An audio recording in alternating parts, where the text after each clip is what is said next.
the fluorescent lights of Sterling Athornham casting a sterile glow on Maya Sharma's weary face. As the newly appointed head of marketing, she felt like she was drowning in a sea of spreadsheets and demanding deadlines. Her predecessor had left the department in chaos, and the pressure to perform was crushing her. Hidden in the cubicle farm, a young man named Rohan watched her with a quiet intensity. Rohan was a junior analyst, usually lost in the background, his talent masked by his unassuming demeanor. He had been at Sterling Thorn for 3 years, quietly observing, diligently learning. He also harbored a secret, an admiration for Maya that bordered on reverence. He saw her intelligence, her passion, even her vulnerability. He knew she was struggling. Late nights were becoming the norm, and the lines etched on her forehead deepened with each passing day. Rohan couldn't bear to see her falter. He decided to help, but not in a way that would reveal his hidden feelings. He would become her secret admirer, her silent guardian angel. It started subtly. He'd leave articles on relevant marketing trends on her desk, anonymously, no sender's address. He'd send her carefully curated data insights, highlighting key areas for improvement. Again, anonymously through a burner email, making sure to be vague if she was to try and trace it back to the source. He noticed she often skipped lunch, fueling herself with lukewarm coffee. So he started ordering healthy lunches for her using a generic, anonymous colleague credit card. One day, a small note appeared on her desk beside the lunchbox. Nourish your body, nourish your mind. Maya was initially confused, then intrigued. Who was this mysterious benefactor? She started looking around, observing her colleagues, trying to decipher the secret admirer's identity. She even joked about it with her assistant, Priya, but deep down she felt a surge of warmth. Someone cared. Rohan, careful to avoid suspicion, continued his clandestine support. He knew Maya was planning a crucial product launch, a make-or-break moment for her career at Sterling Athorn. He stayed up late nights analyzing market data, crafting compelling narratives, and even designing mock-ups of advertising campaigns. He compiled it all into a comprehensive presentation and anonymously slipped it into her inbox. Maya was stunned. The presentation was brilliant, insightful, and perfectly aligned with the company's vision.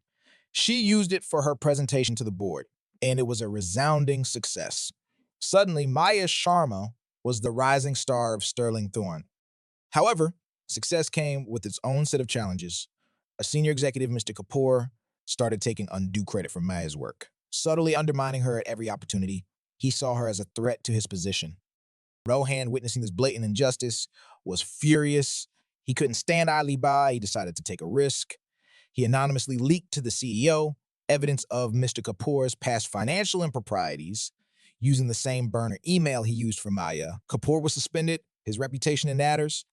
The fallout was immense. The CEO launched an internal investigation to find the whistleblower.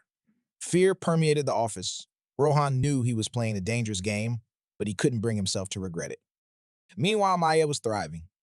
She suspected the leak was linked to her secret admirer. She decided she had to find this person and thank them.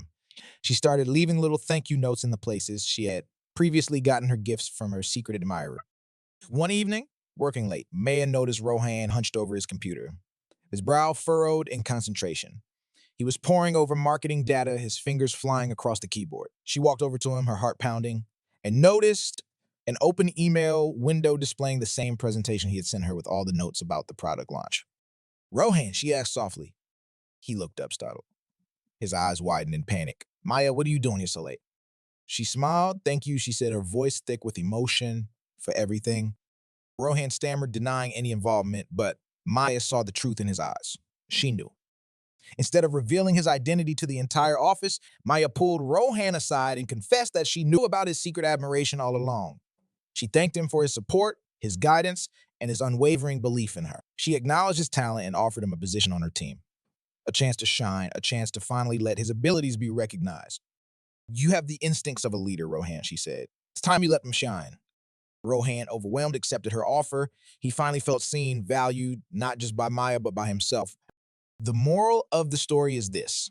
True kindness is often silent, unseen, and unknowledged, but it has the power to transform lives, to empower others, and to bring about change in the most unexpected ways. Also, don't underestimate the power of small acts of kindness and support. They can make a world of difference to someone struggling and may even inspire them to reach their full potential.